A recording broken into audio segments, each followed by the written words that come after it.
Bapak Ibu Saudara sekalian, kita hari ini akan membahas satu tema yang berjudul Ketika Tuhan Dijadikan Jimat. Setiap dari kita punya jimat, walaupun kita sadar atau tidak sadar. Saya teringat seorang teman yang dulu pernah berkata, setiap kali dia mau menghadapi satu tes, satu exam, dia selalu pakai satu baju keberuntungan yang dia bilang. Karena setiap kali saya pakai baju ini, kayaknya dapat nilai bagus. Setiap kali saya mau pergi kerja ada satu deal yang penting, dia pakai baju itu. Jadi dia merasa ini baju keberuntungan. Nah, setiap dari kita mungkin punya ya, kita sadar atau tidak sadar. Mari kita membaca dari 1 Samuel pasal yang keempat, di mana di sini kita melihat mereka menjadikan tabut Tuhan sebagai jimat. Saya akan membacakan dari ayat yang pertama sampai yang ke-22. Buat kita yang mungkin familiar dengan cerita ini, kita sekali lagi boleh diingatkan, maupun yang belum pernah, kita bisa membaca dengan seksama. Ayat yang pertama, demikianlah firman Tuhan, tabut Tuhan dirampas. Orang Israel maju berperang melawan orang Filistin dan berkemah dekat Ebenezer, sedang orang Filistin berkemah di Afek. Orang Filistin mengatur barisannya berhadapan dengan orang Israel. Ketika pertempuran menghebat, terpukullah kala orang Israel oleh orang Filistin yang menewaskan kira-kira 4.000 orang di medan pertempuran itu. Ketika tentara itu kembali ke perkemahan, berkatalah para tua-tua Israel, mengapa Tuhan membuat kita terpukul kalah oleh orang Filistin pada hari ini? Marilah mengambil dari Silo tabut perjanjian Tuhan, supaya ia datang ke tengah-tengah kita dan melepaskan kita dari tangan musuh kita. Kemudian bangsa itu menyuruh orang ke Silo, lalu mereka mengangkat dari sana tabut perjanjian Tuhan semesta alam yang bersemayam di atas para kerub. Kedua anak Eli, Hofni dan Pinehas ada di sana dekat tabut perjanjian Allah itu. Segera sesudah tabut perjanjian Tuhan sampai ke perkemahan, bersoraklah seluruh orang Israel dengan nyaring sehingga bumi bergetar. Dan orang Filistin yang mendengar bunyi sorak itu berkata, apakah bunyi sorak yang nyaring di perkemahan orang Ibrani itu? Ketika diketahui mereka bahwa tabut Tuhan telah sampai ke perkemahan itu, ketakutanlah orang Filistin. Sebab kata mereka, Allah mereka telah datang ke perkemahan itu. Dan mereka berkata, celakalah kita. Sebab seperti itu belum pernah terjadi dahulu. Celakalah kita. Siapa yang akan menolong kita dari tangan Allah yang maha dahsyat ini? Inilah juga Allah yang telah menghajar orang Mesir dengan berbagai-bagai tulah di padang gurun. Kuatkanlah hatimu dan berlakulah seperti laki-laki, hai orang Filistin. Supaya kamu jangan menjadi budak orang Ibrani itu seperti mereka dahulu menjadi budakmu. Berlakulah seperti laki-laki dan berperanglah. Lalu berperanglah orang Filistin sehingga orang Israel terpukul kalah. Mereka melarikan diri masing-masing ke kemahnya. Amatlah besar kekalahan itu, dari pihak Israel gugur 30.000 orang pasukan berjalan kaki. Lagi pula tabut Allah dirampas dan kedua anak Eli, Hofni dan Pinehas tewas. Seorang dari suku Benyamin lari dari barisan pertempuran dan pada hari itu ia sampai ke Silo dengan pakaian terkoyak-koyak dan dengan tanah di kepalanya. Ketika ia sampai, Eli sedang duduk di kursi di tepi jalan menunggu-nunggu sebab hatinya berdebar-debar karena tabut Allah itu. Ketika orang itu masuk ke kota dan menceritakan kabar itu, berteriaklah seluruh kota itu. Ketika Eli mendengar bunyi teriakan itu, bertanyalah ia, keributan apakah itu? Lalu bersegeralah orang mendapatkan Eli dan memberitahukannya kepadanya. Eli sudah 98 tahun umurnya dan matanya sudah bular sehingga ia tidak dapat melihat lagi. Kata orang itu kepada Eli, aku datang dari medan pertempuran. Baru hari ini aku melarikan diri dari medan pertempuran. Kata Eli, bagaimana keadaannya anakku? Jawab pembawa kabar itu, orang Israel melarikan diri dari hadapan orang Filistin. Kekalahan yang besar telah diderita oleh rakyat. Lagi pula kedua anakmu, Hofni dan Pinehas telah tewas dan tabut Allah sudah dirampas. Ketika disebutnya tabut Allah itu, jatuhlah Eli telentang dari kursi di sebelah pintu gerbang. Batang lehernya patah dan ia mati sebab telah tua dan gemuk orangnya. 40 tahun lamanya ia memerintah sebagai hakim atas orang Israel. Adapun menantunya perempuan, istri Pinehas, sudah hamil tua. Ketika didengarnya kabar itu bahwa tabut Allah telah dirampas dan mertuanya laki-laki serta suaminya telah mati, duduklah ia berlutut lalu bersalin sebab ia kedatangan sakit beranak. Ketika ia hampir mati, berkatalah perempuan-perempuan yang berdiri di dekatnya, janganlah takut sebab engkau telah melahirkan seorang anak laki-laki. Tetapi ia tidak menjawab dan tidak memperhatikannya. Ia menamai anak itu Ikabod, katanya, telah lenyap kemuliaan dari Israel. karena tabut Allah sudah dirampas dan karena mertua dan suaminya. Katanya, telah lenyap kemuliaan dari Israel sebab tabut Allah telah dirampas. Mari kita berdoa. Bapa dalam surga, kami bersyukur ya Tuhan untuk satu bagian firman Tuhan yang boleh kami baca yang menyatakan betapa umat Tuhan seringkali buta. Mereka tidak bisa melihat, membedakan antara Tuhan dan jimat. Demikian juga kami ya Tuhan, seringkali kami juga di dalam kondisi yang sama, walaupun bukan dengan tabut Allah, tetapi dengan hal-hal yang lain. Kami juga seringkali tidak bergantung kepada Tuhan, tapi kami bergantung kepada sesuatu yang lain daripada Engkau. Terima kasih ya Bapak, kiranya Engkau yang menyatakan, boleh membukakan mata rohani kami, sehingga kami boleh pertama-tama menyadari, dan kami boleh belajar berpaling daripada jimat kepada Tuhan yang sejati. Dalam nama Tuhan Yesus kami berdoa dan bersyukur. Amin. Saudara, kita bisa lihat di sini ya, waktu kita ngomong jimat, seringkali orang berkata ini hal yang mistis, hal yang bersifat klinik, hal yang bersifat mistik, spiritual gitu. Kita sudah di dalam zaman yang modern ya, kita di dalam zaman yang nggak lagi percaya jimat-jimatan seperti begitu. Ya memang kita bisa lihat dua worldview yang berbeda ya. Kalau di dalam zaman dahulu kala, seringkali itu worldview-nya itu lebih bersifat supernatural, lebih bersifat mistik, spiritual. Sedangkan kita di dalam worldview dunia yang bersifat naturalistik. Segala sesuatu bisa dijelaskan secara natural, secara sebab akibat. Misalnya waktu tadi kita bisa lihat di dalam kekalahan perang. Mereka langsung menyatakan di ayat keempat ya, waktu mereka kalah perang, mengapa Tuhan membuat kita terpukul kalah oleh orang Filistin hari ini? Mereka nggak menyalahkan orang Filistin punya tentara lebih hebat, persenjataan mereka lebih canggih. Enggak saudara, mereka langsung tahu akibatnya adalah Tuhan. Tetapi kalau kita lihat hari ini ya, peperangan kalah, misalnya Ukraine kalah dari Rusia gitu di dalam satu pertempuran gitu. Koran tidak akan mencatat Tuhan meninggalkan Ukraine gitu ya, menyerahkan mereka kepada musuh-musuhnya. Enggak saudara, kita akan baca adalah penyebabnya nanti Rusia tentaranya jauh lebih banyak. Terus persenjataan di Ukraine sudah menipis, mereka kehabisan amunisi. Atau kita bisa melihat juga Rusia itu punya persenjataan yang jauh lebih canggih daripada yang ada di dalam Ukraine. Jadi kita bisa lihat segala sesuatu bisa dijelaskan secara apa yang kasat mata, nggak usah hubung-hubungkan dengan Tuhan. Misalnya juga kalau dalam kita sehari-hari itu, kalau Jakarta banjir, kita tidak akan membaca di koran misalnya ini akibat hukuman daripada Tuhan. Tetapi kita akan membacanya adalah ya karena ini cuaca sedang ekstrim. Kita membaca ini karena salah masyarakat, karena mereka membuang sampah sembarangan. Atau kita bisa juga menyalahkan gubernur yang kerjanya nggak becus. Bisa juga, semua bisa disalahkan gitu ya. Tapi nggak ada hubungannya dengan Tuhan gitu.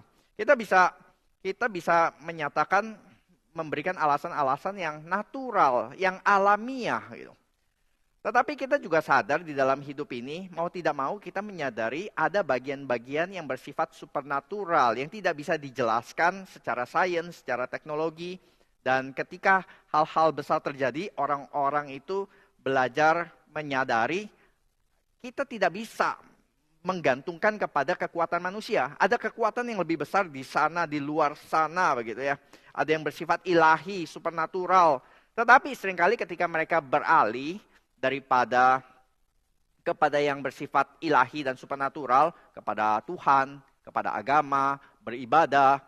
Yang mereka lakukan adalah mereka bukan menundukkan diri, belajar mengenal Tuhan yang besar di atas mereka, tetapi lebih sering adalah ketika mereka berpaling, mereka itu ingin menundukkan yang superpower tersebut supaya bisa mereka kontrol sesuai dengan keinginan saya.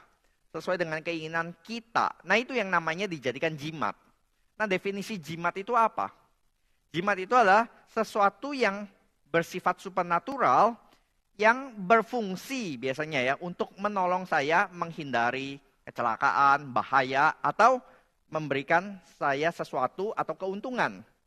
Sesuatu yang kita bisa pegang, kita bisa jadikan jaminan supaya hidup ini jadi lebih mudah. Misalnya ya, kita bisa lihat either ini entah itu untuk mengusir bahaya, misalnya kita pasang cermin di atas pintu ya. Karena apa?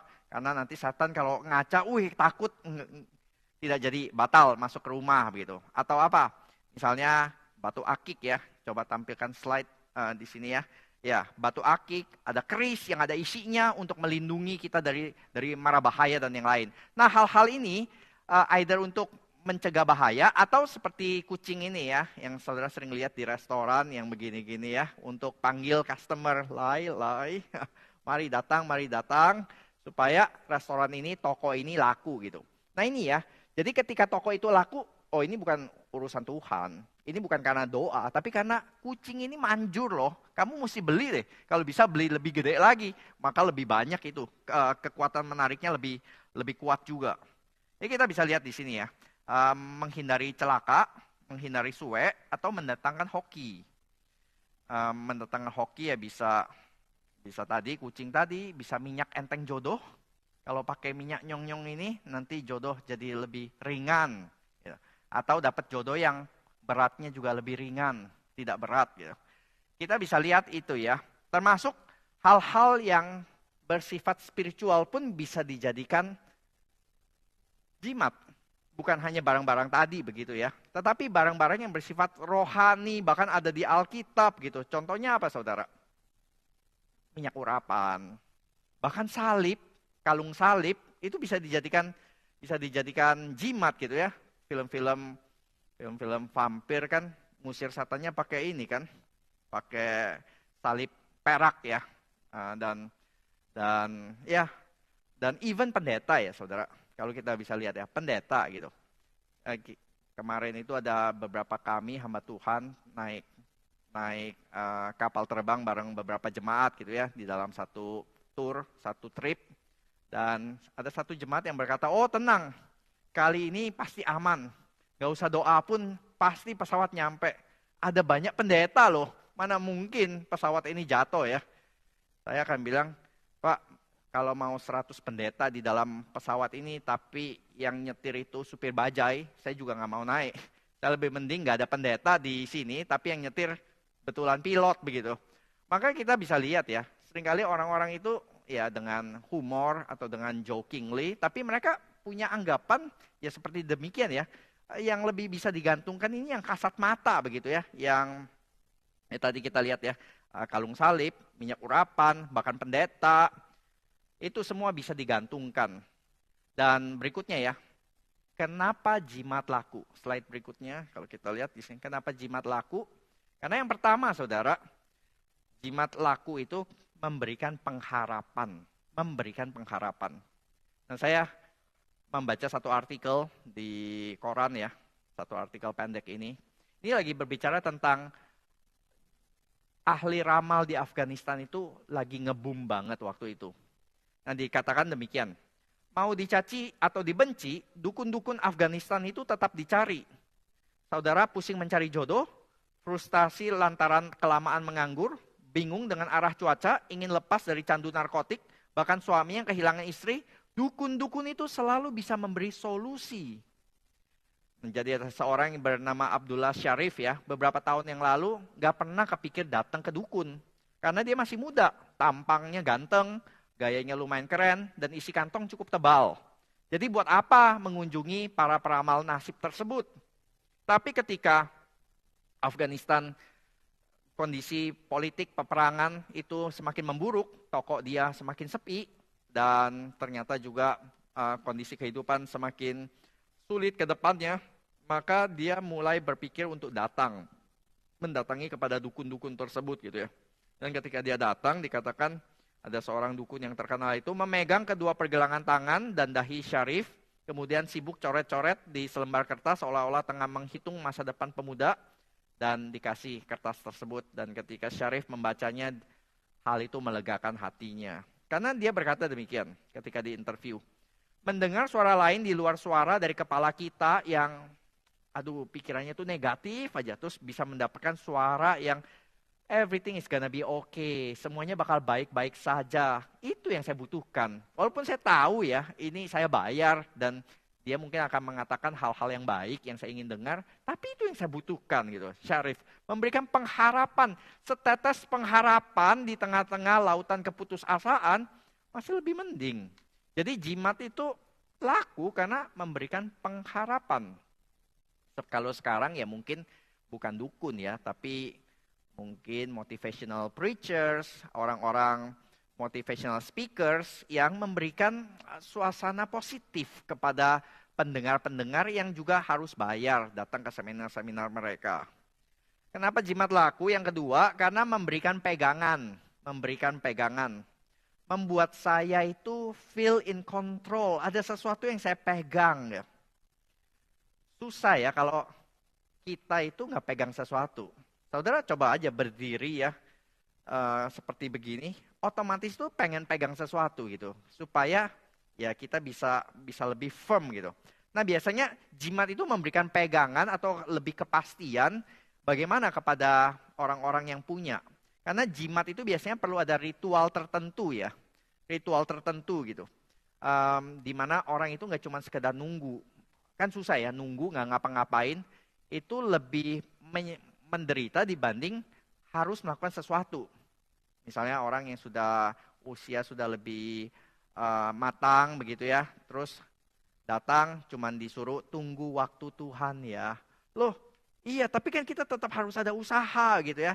Nah, itu nggak bisa cuma sekedar tunggu gitu. Jadi ada sesuatu yang harus dilakukan itu seakan-akan kita jadi lebih ada ini ya, ada pegangan gitu, ada feel in control. Dan jimat itu menawarkan hal itu. Misalnya ya, ritual mandi kembang 7 rupa. Terus mandinya harus tengah malam. Airnya harus dari sungai tertentu. Nah setelah kita melewati semua keribatan tersebut, kita seakan-akan sudah dapat gambaran, nih saya sudah lakukan kerja keras semuanya ini loh. Sekarang gantian tunggu sang ilahi yang di atas sana menjalankan bagiannya. Jadi saya jalankan bagian saya, sekarang bagian Tuhan menjalankan bagiannya, memberikan apa yang saya inginkan. Saya sudah lakukan sesuatu gitu ya. Jadi itu ya, memberikan pegangan. Dan kenapa jimat laku? Selain memberikan pengharapan, memberikan pegangan, dia juga memberikan hasil nyata. Ngefek, manjur, cespleng kalau kita bisa bilang. Di artikel yang sama, seorang wanita berumur 42 tahun ya, dia bernama Fatima. Fatima ketika diinterview kepada dukun-dukun Afghanistan tersebut, dan dia berkata, yang penting hasilnya, hubunganku dengan suami bermasalah. Tapi ketika si dukun menuliskan doa di 2 lembar kertas dan minta dimasukkan satu ke amplop warna merah, satu ke amplop warna putih, lalu simpan di bawah bantal, sejak saat itu hubunganku dengan suami terus membaik. Manjur, saudara. Dan itu ya, kenapa biasanya begini-beginian itu sangat diderive oleh kesaksian-kesaksian pribadi. Kamu, ayo ku kenalkan lu sama orang pinter. Kemarin sih ada masalah ini ketika konsultasi. Betulan loh, manjur loh yang dia katakan. Semua yang dia suruh saya lakukan. Jadi loh, ayolah kamu susah banget ini kondisi hidupmu. Daripada luntang-lantung gak jelas kamu. Udahlah, susah itu cuman dengar-dengar PA, dengar-dengar khotbah di ini, mending ketemu orang pinter yang lebih bisa manjur langsung gitu. Nah, ini yang kita bisa lihat ya, bahwa mereka tuh nggak peduli benar atau salah begitu, tapi yang penting manjur. Masa sih? Iya, bener gak itu orang pinter? Bener, karena betulan manjur loh buat saya. Jadi benar karena works gitu, bukan karena benar-benar benar gitu, tetapi karena ini manjur, pragmatis saudara. Jadi kita bisa lihat juga di dalam konteks Ancient Near East, Timur Dekat kuno pada saat itu yang bersifat politeis ya. Mereka itu tidak mempertanyakan Allah mana yang benar, karena mereka punya banyak Allah. Allah untuk ekonomi, Allah untuk kelahiran, untuk ibu-ibu hamil, Allah untuk perang, Allah untuk semua bagian begitu. Maka yang mereka lakukan adalah bukan tanya Tuhan mana yang benar, Tuhan mana yang ultimat, bukan. Tuhan mana yang bisa memberikan keuntungan atau yang bisa manjur untuk permasalahan hidup saat ini. Yang fungsional, yang ngefek, yang ampuh. Apa yang bisa saya dapatkan dari dewa-dewi ini? Ini sebenarnya pertanyaan yang sangat-sangat postmodern. Kalau zaman modernisme ya, mereka masih tanya, meta naratif mana yang benar? Worldview mana yang benar? Worldview mana yang ultimat? Tuhan, ayo mari kita buktikan, mari kita berdebat Tuhan mana yang benar. Kalau kita berhasil meyakinkan, kenapa kamu tidak ikut saya sekarang? Tapi sekarang postmodern, mereka nggak peduli dengan meta naratif gitu ya. Dengan worldview, story besar, meta naratif itu mana yang benar, mana yang ultimat. Postmo akan berkata, nggak pedulilah. Kalau yang kamu pegang, yang kamu percaya itu bagus untuk kamu, ya good. Kamu percaya. Kalau saya sih lebih suka yang ini. Lebih selera saya, begitu ya. Lebih cocok untuk saya, dan lebih works untuk saya, begitu. Jadi kita bisa lihat sebenarnya yang walaupun namanya postmodern, ternyata sangat-sangat ancient juga ya, sangat kuno gitu. Balik kepada dunia paganisme. Di mana yang dipertanyakan itu bukan Allah yang mana, yang benar, yang sejati, tetapi Allah mana yang manjur, Allah mana yang cocok, yang ngefek gitu. Maka dunia ini, kita hidup di dalam dunia yang, di dalam zaman yang seperti begini. Saudara kalau gereja mau ramai, ya ikuti dengan budaya saat ini. Yang orang pengen itu yang pragmatis, maka tawarkan yang demikian. Tawarkan khotbah-khotbah, nggak penting eksegesis benar atau salah, karena bukan itu yang dipedulikan oleh jemaat. Tapi tawarkan apa? Khotbah-khotbah yang relevan, yang praktikal, yang applicable, yang fungsional, yang pulang langsung bisa dijalankan gitu ya. Nggak peduli eksegesisnya benar atau salah. Makanya doktrin-doktrin berat seperti Tritunggal, Kristologi, begitu. Apalagi kalau jemaat nggak mudeng ngerti kaitannya Kristologi dengan kehidupan sehari-hari, dengan saya pulang, hubungan dengan anak, dengan menantu itu bagaimana? Sudahlah, kita maunya yang gampang-gampang, yang cepat, yang praktis, yang pragmatis. Jadi nggak heran kita mendapatkan di dalam situasi seperti ini, praktek-praktek jimat rohani bertumbuh subur. Bertumbuh subur, minyak urapan, dan yang lain-lain ya. Dan Alkitab sudah bilang nggak ada yang baru kok. Kita sudah baca tadi di 1 Samuel tadi ya. Di mana tabut Allah dijadikan jimat. Nah saudara, sekarang kita coba eksegesis sedikit. Kita coba mau membahas tentang 1 Samuel 4 tadi. Ini adalah kitab Samuel ya, secara keseluruhan itu adalah sebuah turning point dari keadaan Israel yang porak-poranda. Kita lihat sebelumnya adalah kitab apa? Kitab Hakim-Hakim dan Rut ya. Di mana keadaan Israel itu, hakim-hakim itu sudah benar-benar kacau gitu. Dikatakan yang namanya Israel itu udah gak beda dengan bangsa-bangsa sekitarnya. Bahkan suku Benyamin itu udah digambarkan sama seperti Sodom dan Gomora. Dan mereka juga kalah dari musuh-musuh sehingga mereka ditindas, lalu Tuhan bangkitkan hakim, lalu mereka bertobat sebentar, lalu kembali lagi menyembah berhala, ditindas lagi sama musuh, begitu terus. Dan sampai kapan? Sampai nanti puncaknya yang tadi kita baca ya, tabut Allah dirampas, sudah puncak, baru Tuhan berikan pengharapan baru di dalam kitab Samuel ini, lalu Tuhan bangkitkan nanti Raja Daud. Raja Daud yang membawa kepada kejayaan bangsa Israel. Nah bangsa Israel itu kita tahu ya, menjadi bangsa yang terpilih, di mana Tuhan mau hadir bersama-sama dengan umatnya. Jadi identitas utama bangsa Israel ini itu apa? Ekonominya kah? Kekuatan militernya kah? Jumlah demografinya kah? Bukan semua itu. Yang benar-benar menjadi inti identitas, dan kalau ini nggak ada, mereka udah bisa dibilang bukan Israel lagi gitu ya. Jadi itu apa?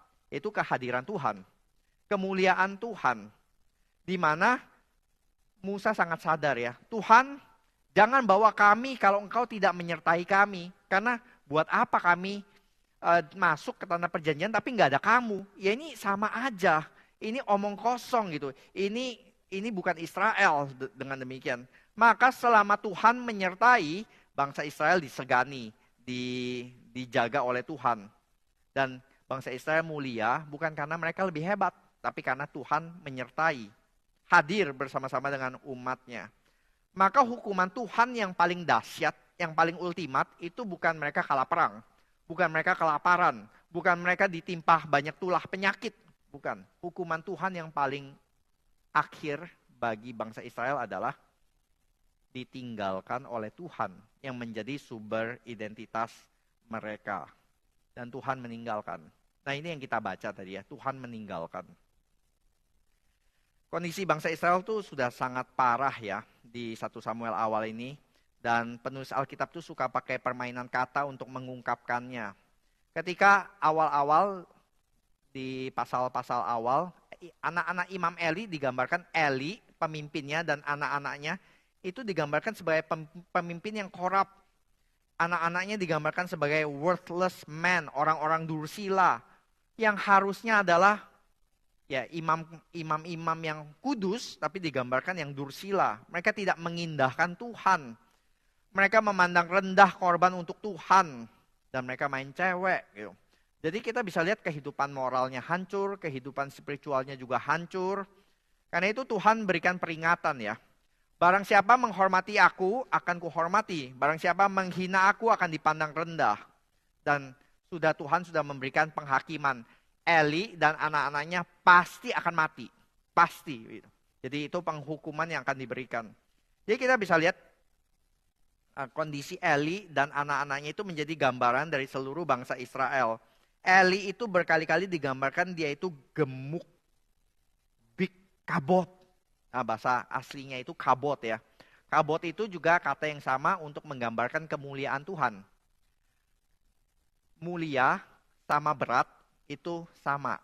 Nah, di dalam bahasa Indonesia kata kabot itu bisa digambarkan sebagai either mulia atau berbobot.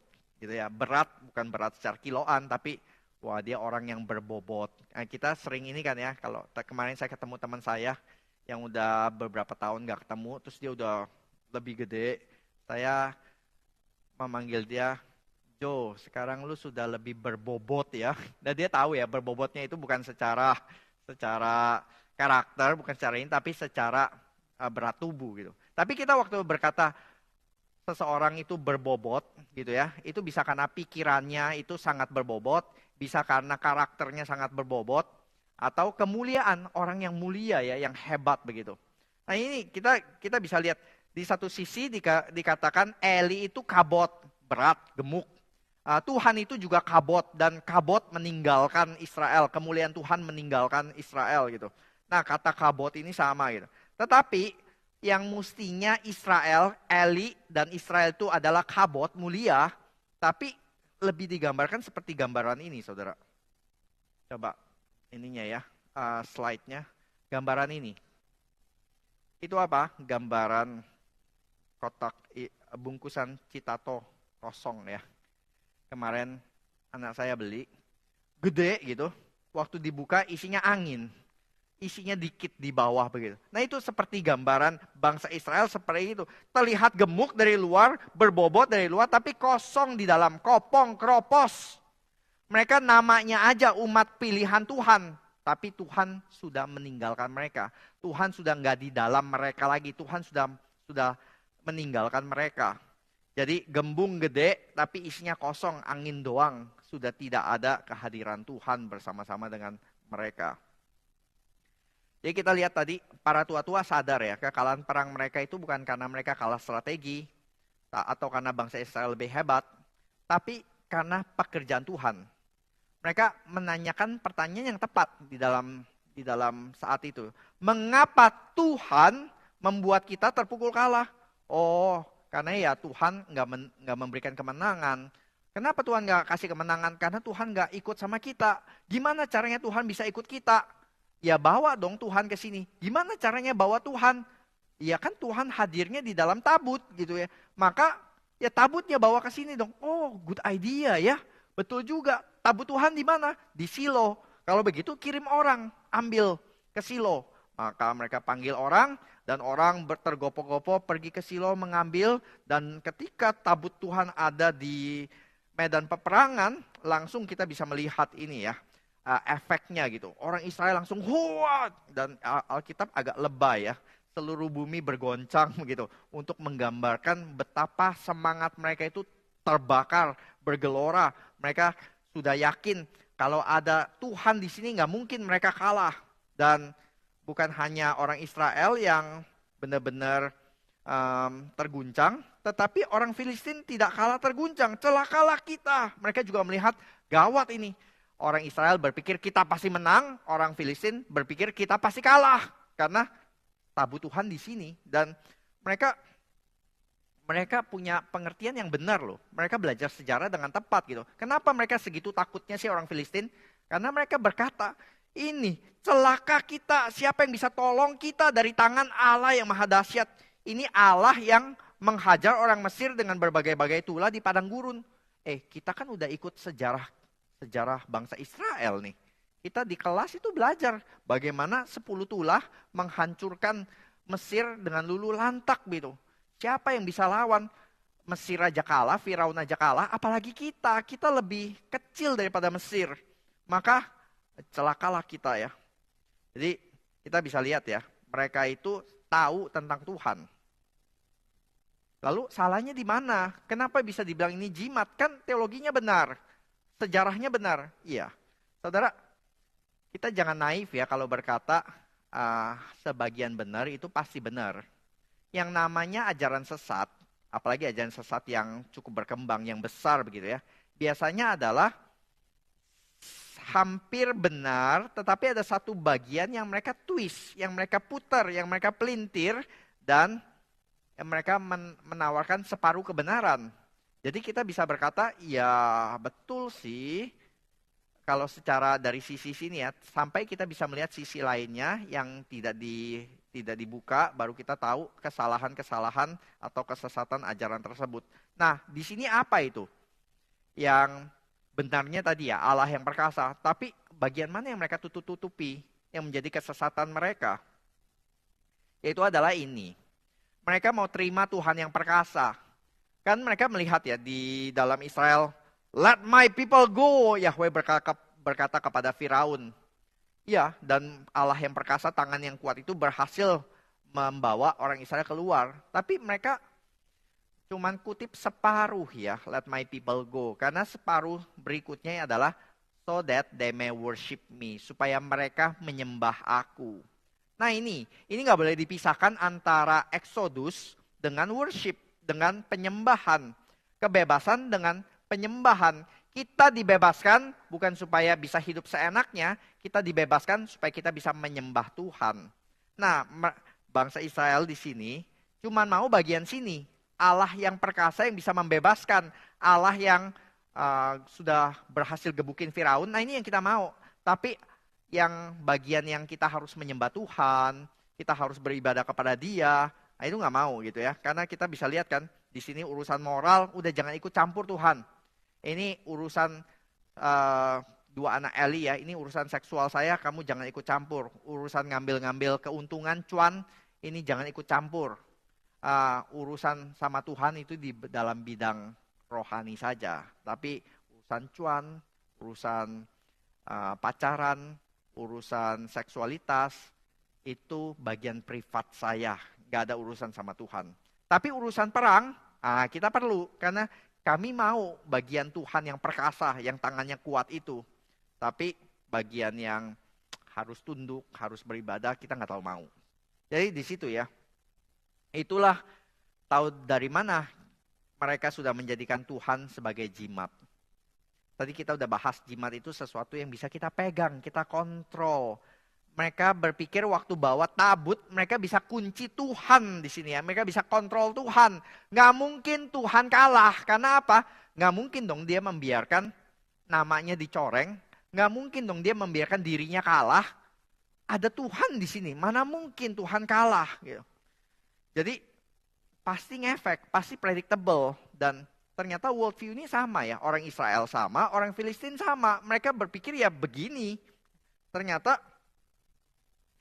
tidak ya. Ternyata kita melihat nanti, walaupun mereka pikir mereka menang, Filistin pikir mereka pasti kalah, tapi hasilnya mengejutkan. Israel dikalahkan, pasukan mereka dibantai 30.000, bahkan lebih banyak dari sebelumnya yang 4.000. tabut dirampas dan Yahweh ditundukkan. Jadi what next gitu ya. Di dalam pasal keempat ini, pasal yang sangat gelap, sangat murung. Yaitu adalah bagaimana kita bisa mengenal Tuhan. Justru mungkin di dalam masa-masa paling gelap ini, kita bisa mengenal Tuhan yang sejati. Ketika kita melihat ada denial and despair. Ketika kita bisa mengatasi 2D ini ya, denial sama despair. Denial itu artinya adalah menyangkal fakta ya. Tidak mau mendengar. Nah, kita bahas dulu tentang denial ya saudara. Karena ini hal pertama ya. Kalau kita mau tahu sesuatu dengan benar, itu adalah kita mesti menolak denial. Kita mesti membuka telinga kita dan mendengar fakta yang sesungguhnya. Kita mesti buka mata kita dan melihat fakta yang sesungguhnya. Kalau enggak, apa yang kita mau lihat atau yang kita lihat adalah hanya yang kita mau di dalam otak kita saja. Apa yang ide yang beredar hanya yang sesuai yang kita mau saja gitu. Misalnya ya contoh saudara-saudara ya, orang-orang yang hidupnya itu dalam kebohongan, yang masih di dalam denial stage, gak mau tahu kebenaran. Masa sih ada orang gak mau tahu kebenaran? Banyak saudara, banyak ya. Misal orang-orang generasi yang lebih tua begitu, kalau diajak check up, mereka ketakutan. Kenapa? Wah nanti kalau habis check up bisa ketahuan ada masalah ginjal di sini, ada masalah jantung di sini, ada ini. Udah mending gak usah tahu deh. Kalau nggak tahu masih bisa makan enak, bisa ngapa-ngapain gitu. Tapi kalau tahu nanti nggak boleh ini, nggak boleh ono, nggak boleh ini. Jadi udahlah mending nggak usah tahu gitu. COVID ya? Enggak, ini batuk biasa aja kok. Flu biasa, nggak usah diapa-apain. Gitu. Jadi mau cek nggak usah cek lah. Saya lihatnya ini nggak apa-apa gitu. Atau itu istri kamu kayaknya kemarin jalan-jalan sama cowok lain loh gitu. Enggak lah, nggak mungkin. Istri saya nggak mungkin demikian gitu ya. Istri saya nggak mungkin demikian. Tapi ada gejala-gejala. Nggak mau. Saya nggak mau tahu. Kamu mesti sewa detektif deh. Nggak mau. Nggak. Denial gitu. Karena dia terlalu takut untuk tahu fakta yang sebenarnya. Atau misal gereja ya. Gereja, kalau ada orang mau menyatakan gereja kita ini bermasalah loh. Tetapi orang yang memberikan kritikan itu bukan didengar tapi justru dikeluarkan. Kamu ini pengganggu saja. Jadi ini ya, kita bisa lihat dari perorangan, dari organisasi, bahkan negara ya. Resesi? Enggak. Ini masih baik-baik saja ini ekonomi. Orang-orang masih liburan, mana resesi gitu. Jadi kita bisa lihat ya denial itu terjadi di mana-mana. Tetapi kalau kita terus hidup dalam denial, kita nggak akan pernah cari fakta yang sebenarnya. Bahkan kita nggak mau tahu fakta yang sebenarnya. Karena kayaknya lebih enjoyable hidup di dalam penipuan. Hidup dalam tipuan itu lebih enak dibanding hidup dalam fakta yang sebenarnya, karena kebenaran itu menyakitkan. Kita pernah dengar itu kan ya, kebenaran itu menyakitkan. Koko saya itu pernah patah leher ya, pakai penyangga gitu. Dia kebut-kebutan motor lalu jatuh, lalu tulang leher agak patah, lalu harus pakai penyangga begitu. Lalu di kompleks rumah itu ada satu gereja yang cukup dekat dan di situ pasang banner besar-besar, kebaktian kesembuhan rohani. Saya waktu itu udah cukup tahu teologi ya, dan saya berkata ini mah nggak bener lah gini. Tapi ya namanya orang pengen punya pengharapan gitu ya, koko saya pengen datang gitu, ya sudah saya temani. Saya datang dengan skeptis gitu ya, dengan mau lihat dan betul orang-orang dipanggil begitu ya, yang kacamata, banting kacamatamu. Terus koko saya kan udah kayak Robocop ya, ada penyangga leher begitu. Terus, kamu maju ke depan. Apa penyakitmu? Tulang leher patah gitu ya. Ada penyangga. Kita doakan penyakit ini ditengking, sudah tidak lagi, kamu sudah sembuh. Ayo coba buka. Dibuka gitu ya. Dibuka, coba gerakan. Bisa sih, bisa gitu ya. Wih, tepuk tangan semua. Saya masih skeptis gitu ya, tapi kayaknya manjur juga ya, hebat juga ya, bisa juga nih, ampuh juga gitu. Jadi di tengah skeptisisme dan dilihat bukti nyata gitu. Lalu gimana? Ternyata besokannya dia mulai bilang, kok pegel ya, kok ini ya.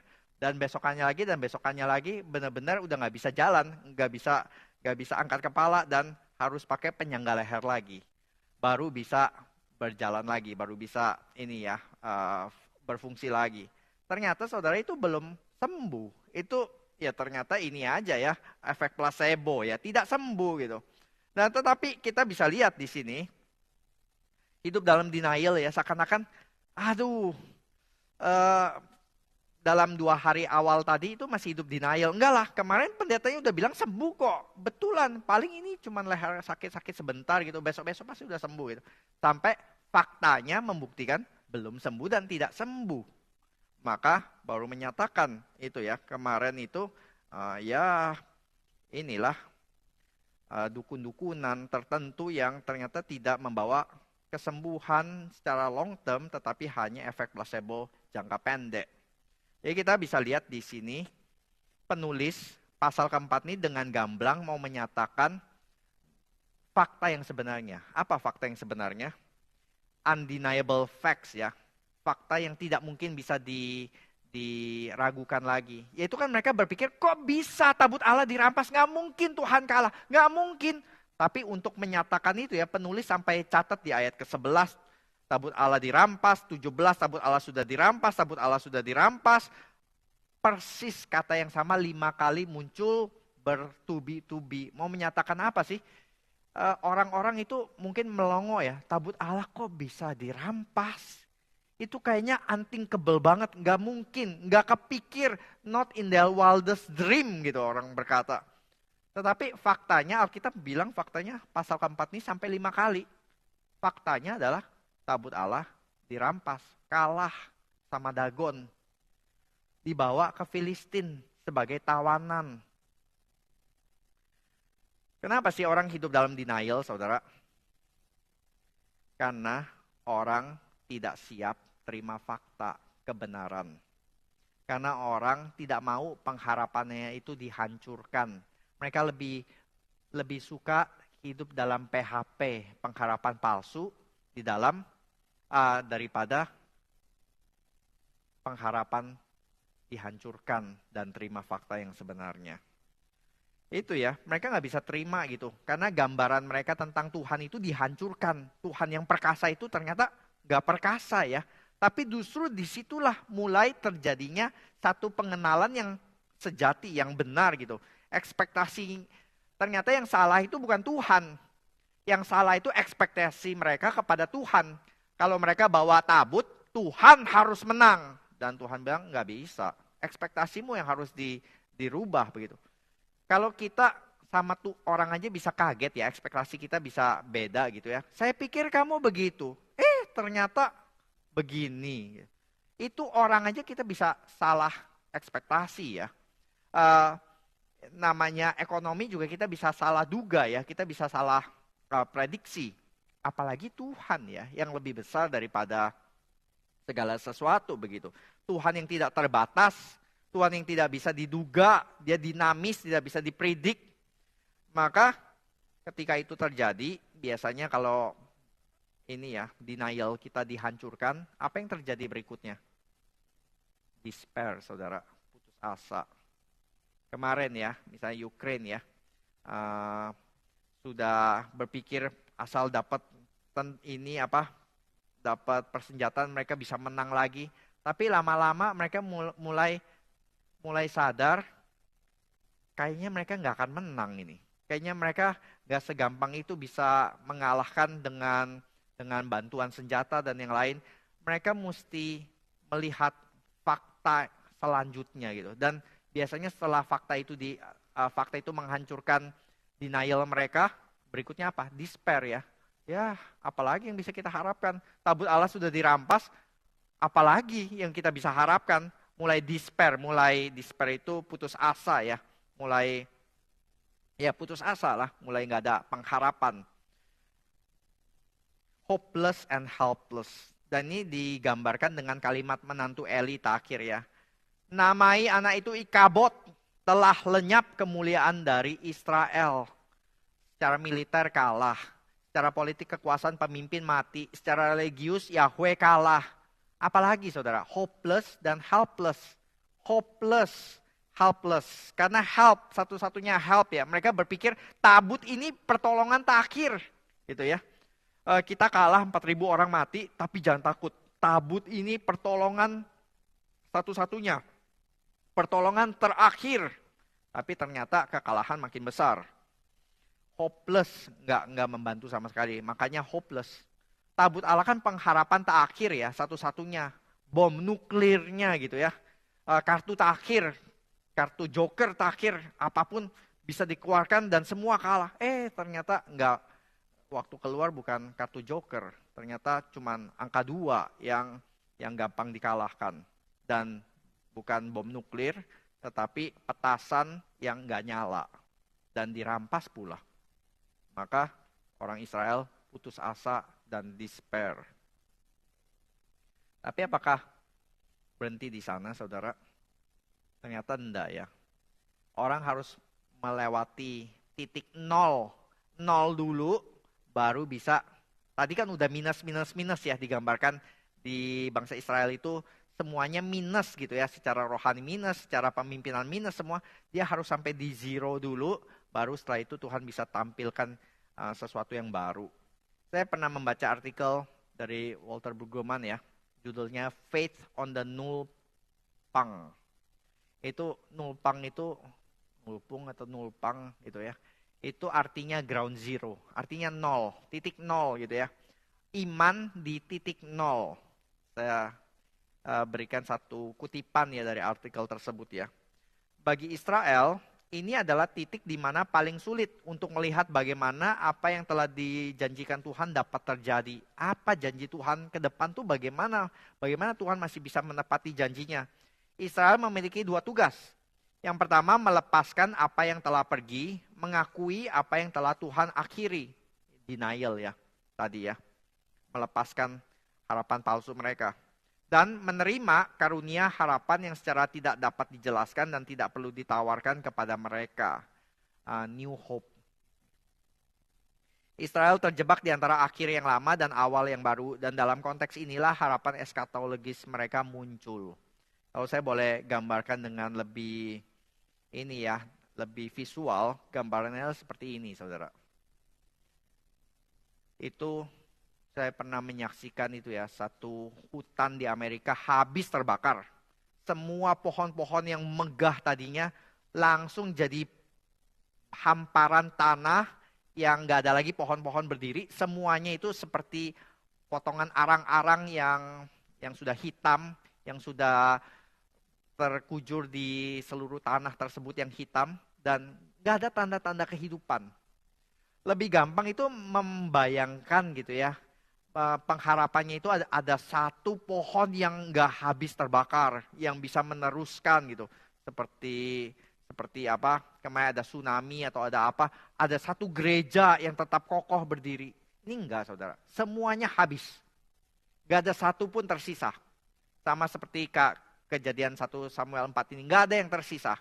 Tapi justru di tengah-tengah kuburan massal tersebut itulah ada tanaman kecil, ada tunas kecil yang membawa kehidupan. Mereka nggak tahu bagaimana pengharapan ke depan itu Tuhan bisa bawa, bentuknya seperti apa. Mereka nggak punya imajinasi atau gambaran di depan bakal bagaimana. Tapi yang pasti mereka nggak akan menduga-duga ya, Tuhan yang kala ini itu bisa mengobrak-abrik Dagon di markas besarnya.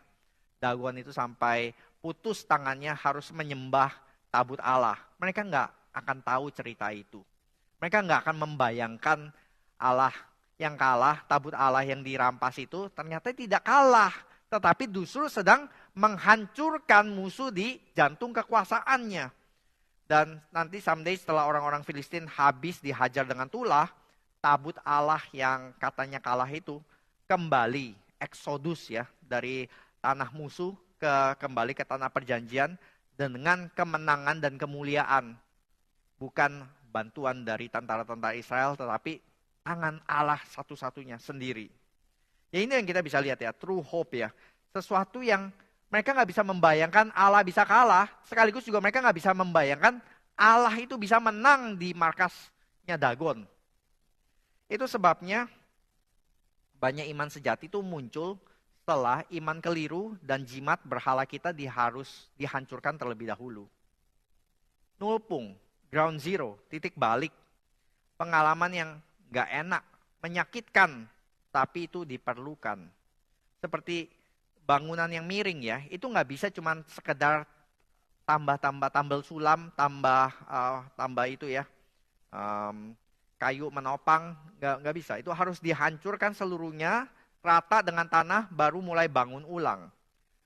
Orang yang sakit kanker nggak bisa cuma makan Panadol gitu, tapi harus operasi total. Jadi buang dulu semua jimat, baru setelah itu kita bisa belajar kenal Allah yang sejati. Kalau kita tetap hanya tutup mata, tutup telinga, cuma mau gambaran Allah yang ada di otak kita, tapi nggak berani terima kenyataan tentang Allah seharusnya bagaimana begitu ya. Kita nggak akan pernah kenal Tuhan yang sejati. Kita hanya mau Allah yang sesuai dengan gambaran kita. Allah yang baik dong mestinya. Allah yang nggak pernah menghukum dong ya. Allah yang apa? Dan ini kita bisa dapat gambaran nanti ya. Allah yang perkasa tapi juga ditawan gitu ya. Tapi mereka yang berpikir Allah yang itu ya. Yang apa? Yang perkasa tadi ya. Tapi juga Allah yang mau kembali loh bersama-sama dengan umatnya. Mereka berpikir Allah yang sudah membuang. Sudahlah kita sudah dibuang oleh Tuhan. Tuhan gak ada lagi. Ternyata Tuhan masih datang kembali bersama-sama dengan mereka. Jadi kita bisa selalu melihat bagaimana Tuhan menyatakan dirinya berbeda dengan keterbatasan otak kita. Kita harus mengalami ikabot ya. Jimat kita itu harus dibuang. Orang yang pegang jimat itu takut harus buang jimat. Karena apa? Karena jimat tadi ya ada pengharapan, ada pegangan, ada hasil nyata.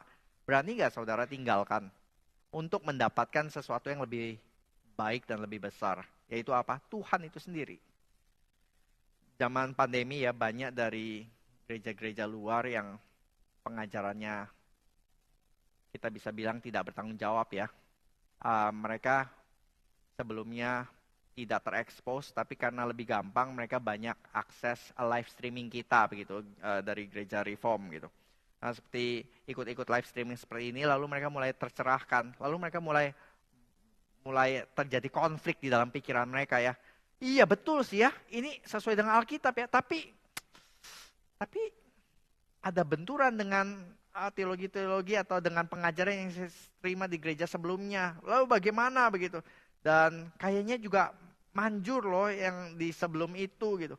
Ya lalu setelah makin lama makin belajar gitu, baru mulai kumpulkan keberanian dan meninggalkan ajaran yang salah. Dan itu perlu keberanian gitu ya. Perlu tekad gitu. Berarti perlu pikul salib gitu. Dan sama ya saudara, itu dari gereja-gereja dari teologi yang tidak benar mau pindah ke teologi benar itu perlu keberanian. Perlu tekad. Loh kita yang di Gary nggak ada jimat dong ya. Salah besar saudara. Jimat di dalam Gary mungkin bukan bersifat fisik. Mungkin bukan dengan ini ya, bukan dengan sesuatu yang kasat mata, tapi dengan sesuatu yang bersifat pengajaran atau bersifat hal-hal tertentu gitu. Misalnya saudara, ini Tuhan pernah tolong Israel dengan cara lepaskan dari Firaun kan. Maka kita berharap Tuhan harus pakai cara yang sama begitu ya. Tapi justru Tuhan tidak lepaskan mereka dari Filistin. Tidak pakai tangan yang kuat untuk menghajar Filistin dengan cara yang sama seperti dia menghajar Mesir dan Firaun. Tapi kita bisa lihat sebenarnya waktu Tuhan tidak menolong itu adalah pertolongan Tuhan bagi bangsa Israel. Maksudnya gimana Pak? Kan nggak ditolong. Ya tapi justru itu pertolongan yang mereka perlukan. Karena kalau Yahweh tidak kalah, kalau tabut Allah itu menang, maka itu hanya memperkuat jimat mereka, ide mereka ya, hanya memperkuat berhala di dalam hati mereka. Jadi Tuhan melihat kali ini mereka lebih perlu dilepaskan dari berhala hati mereka dibandingkan dilepaskan dari Filistin. Sama-sama menolong. Tapi Tuhan pakai cara yang lain, cara yang berbeda. Sama saudara, ini kan gereja reform. Kita berkata balik kepada form yang asli. Form yang asli itu apa? Jangan-jangan kita salah loh. Form yang kita perjuangkan itu apa? Reformasi abad ke-16. Luther dan Calvin, GRII, atau bahkan Pak Tong sebagai pendiri. Begitu. Kemarin soalnya ada seorang jemaat komentar begitu ya. Kita lagi berdiskusi sesuatu, lalu ada ini. Lalu satu kalimat itu ya, satu kalimat dari jemaat tadi mengagetkan saya gitu. Nah, dia bilang apa saudara? Pak Tong kok bisa salah? Saya bilang, ya bisa dong. Pak Tong kok bisa salah? Saya bilang, yang nggak bisa salah satu-satunya cuma Tuhan sih. Karena kalau kita benar-benar reform gitu, sesuai dengan Luther pun juga pernah berkata ya, kalau ajaranku keliru, buang saja, back to the Bible gitu. Jangan ikuti ajaranku, ikut ajaran Alkitab gitu. Dan saya rasa itu bukan karena ini ya, bukan karena apa kesalahpahaman dari jemaat yang mungkin benar-benar itu ya menjadikan, tadi saya sudah bilang ya, siapapun atau apapun bisa dijadikan jimat gitu. Saya mau bacakan satu conversation ya yang dibagikan Pak David Tong waktu dia bercakap-cakap dengan Pak Tong gitu. Ini lagi ngomongin tentang ini loh. Salah satu aset paling berharga Pak Tong kan ajaran Pak Tong gitu ya. Banyak khotbah-khotbah yang harus di-preserve gitu. Ya, tapi gimana ini? Ini kan perlu database yang gede banget gitu. Nanti kalau ternyata kebakaran, gedungnya kebakaran atau tempat penyimpannya rusak atau apa gimana? Jadi kita mesti simpan di cloud dong. Kita mesti pikirkan gitu. Semua harus diprotek, dilindungi. Pak Tong diam-diam gitu ya. Iya, perlu data yang lebih besar lagi. Perlu, kalau bisa jangan cuma di satu tempat tapi di 2 tempat, biar kalau ada masalah dengan ini ada backupnya begitu. Pak Tong masih diam-diam gitu. Iya kan, ini penting sekali. Tapi Pak Tong bilang ke dia ya, kenapa kamu terus memikirkan bagaimana mempreserve khotbah-khotbah lama saya? Kenapa kamu tidak mementingkan juga memikirkan bagaimana membangkitkan generasi muda untuk melanjutkan di dalam generasi yang akan datang, masa yang akan datang gitu. Sekarang giliran Pak David Tong yang diam-diam. Gitu. Betul juga gitu. Maksudnya betul ya, gampang untuk kita berharap gitu ya, melihat kepada kejayaan masa lalu dan bergantung kepada hal tersebut. Seperti di sini ya, imam-imam ini bergantung kepada sistem keimaman mereka, bergantung kepada organisasi, bergantung kepada bait Allah, kepada tabut Allah gitu. Dan kita nggak kebal dari hal tersebut ya, kita nggak kebal. Kita bisa bergantung kepada jimat-jimat lain yang membawa kepada despair. Maka nanti di pasal ke-7 di 1 Samuel 7 dikatakan nanti Samuel membawa kemenangan sampai mana? Sampai Ebenezer. Sampai di sini Tuhan tolong. Saya rasa ini penting gitu ya, membawa humility. Dia nggak menangnya sampai total, tapi sampai sini. Nanti setelah lewat batu ini gimana? Ya bergantung lagi sama Tuhan. Sama saudara, bukan gara-gara Gary sudah berapa puluh tahun gitu ya, sudah 89. Sudah berapa tahun? Ya 40-an tahun, 40 tahun ya. 33 tahun gitu. Udah 33 tahun disertai Tuhan. Maka 33 tahun berikutnya pasti Tuhan sertai. Gerakan ini apa? Reform, Calvinisme sudah 500 tahun bertahan. Maka 500 tahun otomatis juga pasti berlanjut begitu. Pasti jaya gitu. Well, Ebenezer harusnya ya. Sampai sini Tuhan menyertai. Mari kita minta kesetiaan Tuhan untuk 1 langkah lagi ke depan. Untuk 1 tahun lagi, untuk 1 generasi lagi. Di mana kita nggak boleh bergantung kepada sesuatu yang sudah nyata di belakang. Yang bisa kita yang salah ya. Yang menjadikan itu berkat-berkat Tuhan itu sebagai jimat. Dan satu saat ya harus dihancurkan lagi. Supaya kita belajar bergantung lagi 1 langkah demi 1 langkah kepada Tuhan. Dan Ikabod ini nggak selesai di sini. Karena nanti kita bisa lihat pasal 5, pasal 6 ada pembalikan. Tapi kita lihat juga nanti ini hanya bayang-bayang dari satu Ikabod yang lebih besar. Ini hanya bayang-bayang kepada nulpung yang lebih besar lagi. Saudara tahu apa ikabot yang paling besar? Kemuliaan Tuhan yang meninggalkan, yaitu ketika kita mendengar Kristus di kayu salib berkata, Tuhan, Tuhan, Allahku, mengapa engkau meninggalkan aku? Ini ikabot yang paling besar. Dan dia meninggalkan tahtanya, dia meninggalkan segala sesuatu. Dia meninggal, bukan hanya meninggalkan surga ya, tapi dia meninggal, disalibkan, kalah oleh Romawi. Supaya apa saudara? Supaya kita tidak mau hanya terima, supaya mereka tidak hanya terima Yesus yang raja politis gitu ya, yang bisa mengalahkan Romawi. Bukan. Dia harus mati supaya kita bisa terima dia sebagai Kristus yang mati dan bangkit bagi dosa-dosa kita. Supaya kita bisa merajakan dia, raja atas alam semesta. Supaya kita bisa berbagian di dalam kemenangannya dan kita punya pengharapan yang sejati dan kita bisa berkata kepada orang-orang dunia, buang jimatmu. Karena itu semua tidak efeknya placebo, tapi tidak akan membawa pemulihan yang sejati. Kamu buang jimatmu supaya kamu bisa mengenal Allah yang sejati. Ini yang kita terima daripada Kristus. Nulpung yang sejati dan kita punya iman yang sejati dan pengharapan yang sejati, kan kita bisa berkata, ini semua jimat-jimat yang tidak ada gunanya, yang kosong seperti kotak citato tadi yang udah kosong. Mari kita tawarkan kepada mereka kehadiran Allah yang nyata. Mari kita berdoa. Bapa dalam surga, kami bersyukur kepadamu ya Tuhan, karena Engkau menyatakan kehadiran-Mu dengan cara yang tidak dapat kami duga. Karena itu kami belajar tidak memutlakkan apa yang kami pikir.